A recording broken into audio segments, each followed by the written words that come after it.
Ito yung pavilion. Good for 50 people.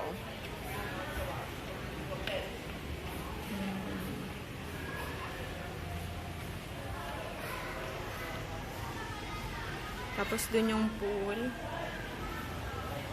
Yung stage. Ito eh 4,000 plus yung magki-cater.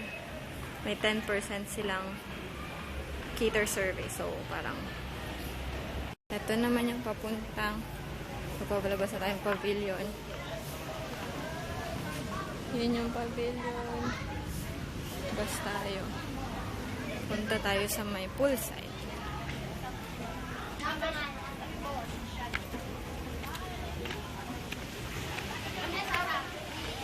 Ng pool. Yun. Tapos yung nirentahan naming cottage, ayun sa taas. Kasi may video kayo doon.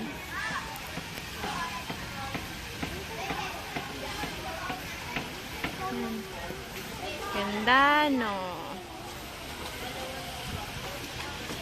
Ito ang Circle Island Resort.